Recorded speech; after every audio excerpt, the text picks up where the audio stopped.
today I'm going to show you how to make what I call basically chicken kebabs without the skewers.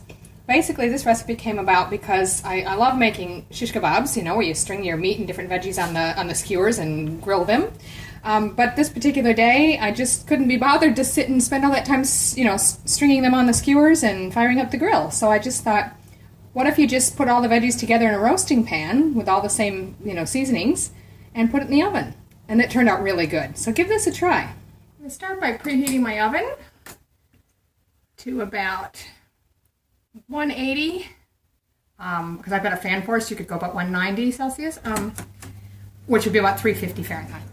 Because I've got my ingredients assembled here. Some of them I've already chopped, the rest I'm going to do now. This is just 3 chicken breast halves that I've already cut in pretty large size pieces. I think each half I cut into about 5 or 6 pieces depending on how big they were. And I've got 3 colored peppers or capsicum here, 1 each red, yellow, and green, and I've just cut those in sort of bite-sized pieces.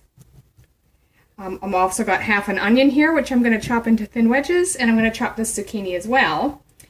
Now, if you want to, you can also chop some pumpkin, or depending on what's allowed on your plan, sweet potato or something. On phase 2 of Dr. Poon, you're allowed some kinds of pumpkin and squash, but not butternut or the sweeter ones.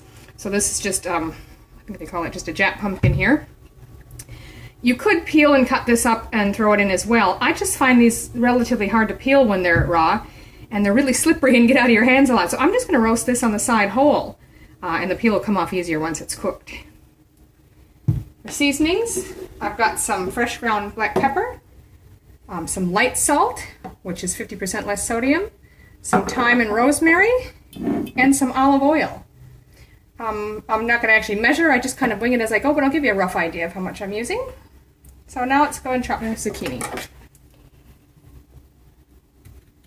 You want good sized chunks, especially with the zucchini, because it'll cook faster than the other ingredients. So I may cut some of these in half and others, the bigger pieces, in half again. It's really up to you.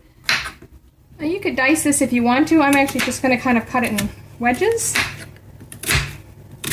and throw them in like that. So I'm just going to start by dumping all the ingredients into this roasting pan. I'll start with the chicken, throw in the zucchini. You could add mushrooms or pretty much anything you like on your shish kebabs. Feel free to throw it in if it suits your plan.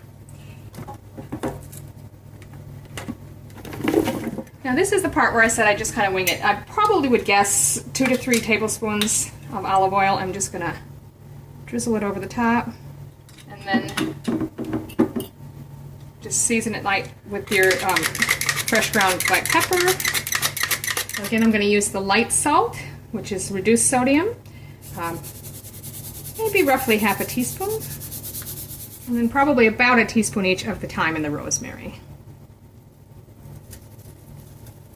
Now, we just want to give that a good stir. You can dig your hands in if you like. You can just take a spoon, mix it all up to get the oil and seasonings evenly coated on everything. Once you've got it all well mixed, I like to just sort of reposition everything so you don't have all the chicken in one lump or something like that. So spread it out a little bit. Get some of the veggies under it so it's up to the top a little bit more.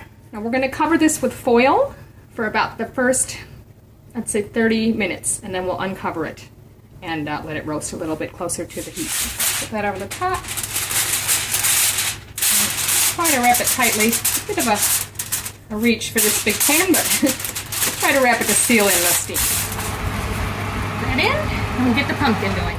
I've just got a baking pan here that I've lined with some baking paper so to help it not stick. And even so, you can lightly spray it, or I'm just going to take a tiny bit of olive oil and sort of rub that around, just in case, help the pumpkin from sticking. I'm just going to lay those down. That'll go in the oven next. Pop that in. And set your timer now for 30 minutes. So it's been 30 minutes.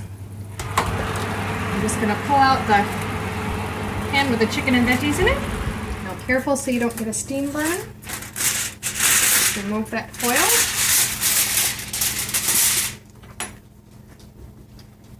Give everything a little stir, and we're going to put it back in. Now we're putting it back in without the foil this time, and I've got it up on the top rack so it gets nice and close to the heating elements. I want it to give it a little bit of a grilled flavor that way. Give it another 10 to 15 minutes. It's been actually about 12 or 13 minutes, and I think that's pretty well done. I want that pumpkin first. How good does that look? I've just peeled this half of the pumpkin, and it was real quick and easy to get off. I'll just show you how I did it on this one. So I'm just sort of loosening it. Slip the knife in between the skin and the pumpkin part, and then just sort of pull it off. Now it may or may not come off in one piece, but it pulls away very easy. So just go around the side of the pumpkin and pull that skin off. So there it is, all plated up. You can see I've got chunks of all the veggies and chicken as well as my pumpkin on there. This is really, really tasty and so easy to make. Give it a try.